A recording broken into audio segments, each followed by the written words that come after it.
हमारे चारों तरफ जो कुछ भी है, जिस हवा में हम सांस लेते हैं, जो पानी हम पीते हैं, यहाँ तक कि हमारे फोन को चलाने वाली चीजें, ये सब संसाधन हैं। पर क्या हमने कभी रुककर ये सोचा है कि ये सब आता कहाँ से है और क्या होगा अगर एक दिन ये खत्म हो गया? आज हम इसी दुनिया की परतों को खोलने वाले हैं। चलिए सीधे एक सवाल से शुरू करते हैं।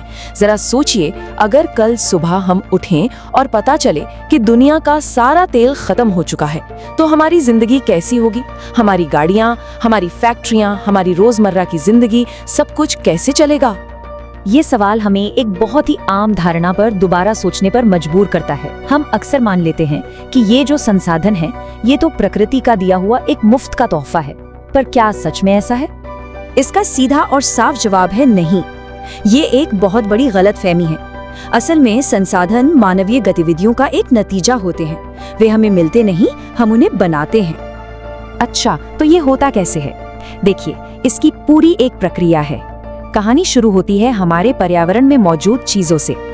पर कोई भी चीज तब तक संसाधन नहीं बनती जब तक वो हमारी किसी जरूरत को पूरा न करे। अगर हमें उसकी जरूरत ही नहीं तो वो हमारे लिए बस एक चीज है, संसाधन नहीं। और फिर आता है सबसे जरूरी हिस्सा। हमारे पास उस चीज को अपनी जरूरत के हिसाब से बदलने के लिए सही टेक्नोलॉजी होनी चाहिए।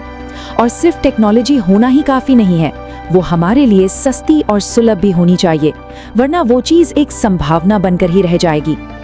तो कुल मिलाकर बात यह है कि हम इंसान ही हैं जो अपनी टेक्नोलॉजी और अपनी सिस्टम्स के जरिए प्रकृति में मौजूद चीजों को संसाधन में बदलते हैं। ये प्रकृति के मुफ्त उपहार नहीं है। अब इन संसाधनों को और बेहतर तरीके से समझने के लिए हम इन्हें अलग अलग कैटेगरी में बांट सकते हैं। जैसे वो कहाँ से आए हैं, यानी उनकी उत्पत्ति के आधार पर, बायोटिक है या एबायोटिक, वो खत्म हो सकते हैं या नहीं, यानी उनकी समाप्यता के आधार पर, रिन्यूएबल है या नॉन रिन्यूएबल, उनका मालिक कौन है, यानी उनके स्वामित्व के आधार पर, किसी एक का है, पूरे समाज का है या फिर पूरे देश का, और वो भी किस स्टेज पर है, यानी उनके विकास के स्तर के आधार पर। लेकिन जब हम ये मान लेते हैं कि संसाधन तो मुफ्त हैं, तो पता है क्या होता है? हम उनका अंधाधुंध इस्तेमाल शुरू कर देते हैं और यहीं से असली समस्याएं शुरू होती हैं। ये मुफ्त वाली सोच असल में 3 बहुत बड़ी परेशानियां खड़ी कर देती है। पहली, कुछ लोगों के लालच में संसाधन तेजी से खत्म हो रहे हैं। दूसरी, ये संसाधन कुछ ही हाथों में जमा हो गए हैं, जिससे समाज में अमीर और गरीब के बीच की खाई बढ़ गई है। और तीसरी, इनके गलत इस्तेमाल ने पूरी दुनिया में एक इकोलॉजिकल संकट खड़ा कर दिया है। और ये सिर्फ थ्योरी नहीं है, इसका असर हम अपनी दुनिया में देख रहे हैं ग्लोबल वार्मिंग के रूप में, ओजोन लेयर में छेद के रूप में और हमारी जमीन के बंजर होने के रूप में। तो जाहिर है सवाल उठता है, अगर अंधाधुंध इस्तेमाल ही समस्या है तो इसका हल क्या है? जवाब है सही प्लानिंग और अपनी सोच में एक बड़ा बदलाव। और यहीं पर एक बहुत जरूरी कॉन्सेप्ट सामने आता है, सस्टेनेबल डेवलपमेंट या सतत पोषणीय विकास।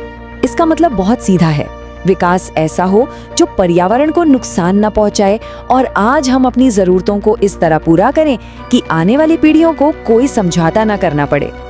और देखिए, ये कोई नया आइडिया नहीं है, इस पर तो दशकों से दुनिया भर में बात हो रही है। 1968 में क्लब ऑफ मोम ने इसकी वकालत की, 1987 के ब्रंटलैंड कमीशन रिपोर्ट ने इसे पॉपुलर बनाया और 1992 में रियो अर्थ समिट में तो इसके लिए बाकायदा एक एजेंडा तैयार किया गया। असल में इस सोच की जड़ें बहुत गहरी हैं। महात्मा गांधी ने एक बहुत बड़ी बात कही थी कि इस धरती पर हर किसी की जरूरत के लिए पर्याप्त है, लेकिन किसी एक के भी लालच के लिए नहीं। अच्छा, चलिए इन बड़े बड़े आइडियाज को जमीन पर उतार कर देखते हैं। बात करते हैं हमारे सबसे जरूरी संसाधनों में से एक की, जमीन की। हम सब जमीन पर रहते हैं, इस पर घर बनाते हैं, खेती करते हैं, लेकिन ये एक लिमिटेड चीज है ना? और कमाल की बात यह है कि हमारी रोटी, कपड़ा और मकान जैसी 95% जरूरतें इसी जमीन से पूरी होती हैं। और भारत की जमीन की बनावट भी बहुत दिलचस्प है। देखिए, हमारे पास लगभग 43% मैदानी इलाका है जो खेती और इंडस्ट्री के लिए बेहतरीन है।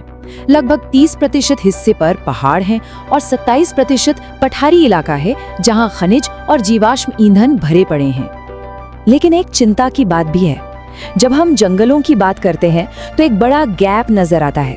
हमारे पर्यावरण के संतुलन के लिए देश की 33% जमीन पर जंगल होने चाहिए, ये लक्ष्य 1952 में ही तय हो गया था।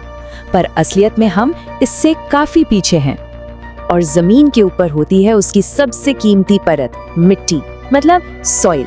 ये कोई मामूली चीज नहीं है, ये एक जिंदा सिस्टम है जिसे कुछ इंच बनने में लाखों साल लग जाते हैं।